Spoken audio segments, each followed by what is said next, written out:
मेना द्वारा द्वार पर भगवान शिव का परिछन, उनके रूप को देखकर संतोष का अनुभव, अन्य युवतियों द्वारा वर की प्रशंसा, पार्वती का अंबिका पूजन के लिए बाहर निकलना तथा देवताओं और भगवान शिव का उनके सुंदर रूप को देखकर प्रसन्न होना।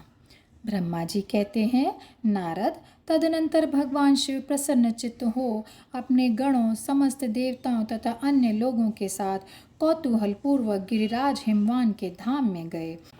हिमाचल की श्रेष्ठ पत्नी मेना भी उन स्त्रियों के साथ घर के भीतर गईं और शंभु की आरती उतारने के लिए हाथ में दीपकों से सजी हुई थाली लेकर सभी ऋषि पत्नियों तथा अन्य स्त्रियों के साथ आदरपूर्वक द्वार पर आईं। वहां आकर मेना ने संपूर्ण देवताओं से सेवित गिरिजापति महेश्वर शंकर को, जो द्वार पर उपस्थित थे, बड़े प्यार से देखा। उनकी अंग कांति मनोहर चंपा के समान थी। उनके एक मुख और 3 नेत्र थे। प्रसन्न मुखारविंद पर मंद मुस्कान की छटा छा रही थी। वे रत्न और स्वर्ण आदि से विभूषित थे। गले में मालती की माला पहने हुए थे। सुंदर रत्नमय मुकुट धारण करने से उनका मुखमंडल उज्ज्वल प्रभा से उद्वासित हो रहा था। कंठ में हार आदि सुंदर आभरण शोभा दे रहे थे। सुंदर कड़े और बाजूबंद उनकी भुजाओं को विभूषित कर रहे थे। अग्नि के समान निर्मल एवं अनुपम, अत्यंत सूक्ष्म, मनोहर, विचित्र एवं बहुमूल्य युगल वस्त्र से उनकी बड़ी शोभा हो रही थी। चंदन, अगर, कस्तूरी तथा मनोहर कुमकुम के अंगराग से उनके अंग विभूषित थे। उन्होंने हाथ में रत्नमय दर्पण ले रखा था और उनके दोनों नेत्र कज्जल से सुशोभित थे। उन्होंने अपनी प्रभा से सबको आच्छादित कर लिया था तथा वे अत्यंत मनोहर जान पड़ते थे। अत्यंत तरुण, परम सुंदर और आभरण भूषित अंगों से सुशोभित थे। कामिनियों को अत्यंत कमनीय प्रतीत होते थे। उनमें व्यग्रता का भाव था। उनका मुखारविंद कोटि चंद्रमाओं से भी अधिक आह्लाददायक था। उनके श्री अंगों की छवि कोटि कामदेवों से भी अधिक मनोहारिणी थी। वे अपने सभी अंगों से परम सुंदर थे। ऐसे सुंदर रूप वाले उत्कृष्ट देवता भगवान शिव को जा माता के रूप में अपने सामने खड़ा देख मेना की सारी शोक चिंता दूर हो गई। वे परमानंद सिंधु में निमग्न हो गईं और अपने भाग्य की, गिरिजा की, गिरिराज हिमवान की और उनके समस्त कुल की भूरी भूरी प्रशंसा करने लगीं। उन्होंने अपने आप को कृतार्थ माना और वे बारंबार हर्ष का अनुभव करने लगीं। सती मेना का मुख प्रसन्नता से खिल उठा था। वे अपने दामाद की शोभा का सानंद अवलोकन करती हुई उनकी आरती उतारने लगीं। गिरिजा की कही हुई बात को बारंबार याद करके मेना को बड़ा विस्मय हो रहा था। वे हर्षोत्फुल्ल मुखारविंद से युक्त हो मनी मनियों कहने लगीं, पार्वती ने मुझसे पहले जैसा बताया था उससे भी अधिक सौंदर्य मैं इन परमेश्वर शिव के अंगों में देख रही हूँ। महेश्वर का मनोहर लावण्य इस समय अवर्णीय है। ऐसा सोचकर आश्चर्यचकित हुई मेना अपने घर के भीतर आईं। वहां आई हुई युवतियों ने भी वर के मनोहर रूप की भूरी भूरी प्रशंसा की।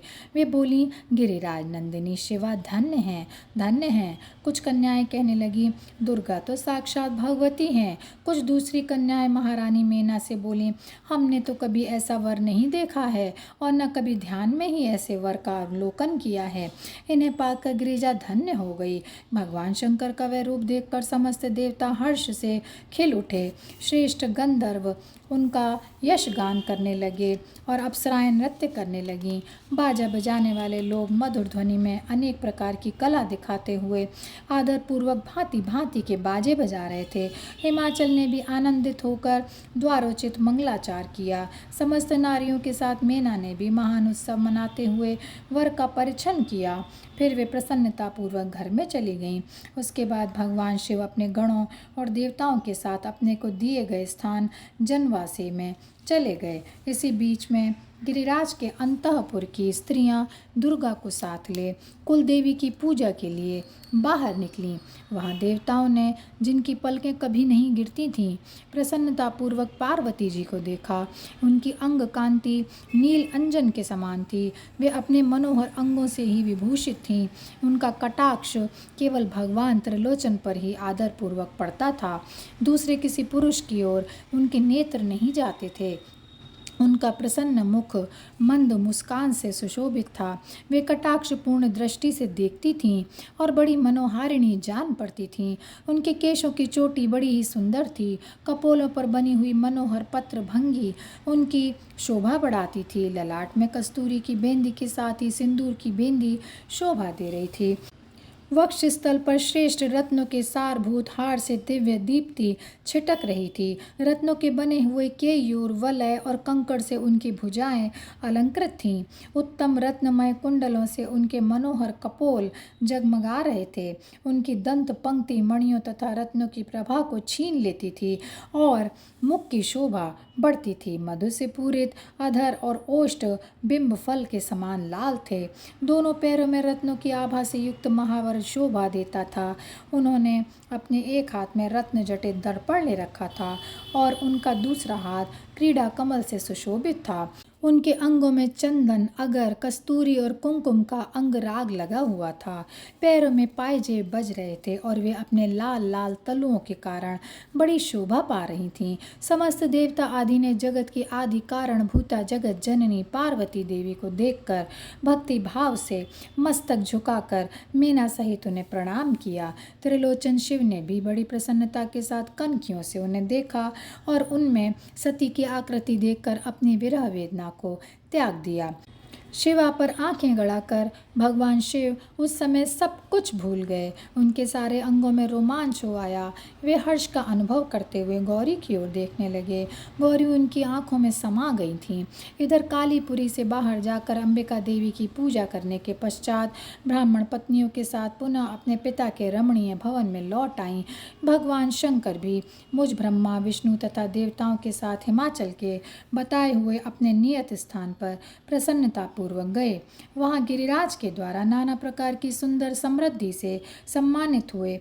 वे सब लोग सुखपूर्वक ठहर गए और भगवान शिव की सेवा करने लगे। और यहीं पर यह अध्याय समाप्त होता है। ओम नमः शिवाय, ओम नमः शिवाय, ओम नमः शिवाय। ओम नमः शिवाय, ओम नमः शिवाय, ओम नमः शिवाय, ओम नमः शिवाय, ओम नमः शिवाय, ओम नमः शिवाय, नमः शिवाय, नमः शिवाय, नमः शिवाय, नमः शिवाय।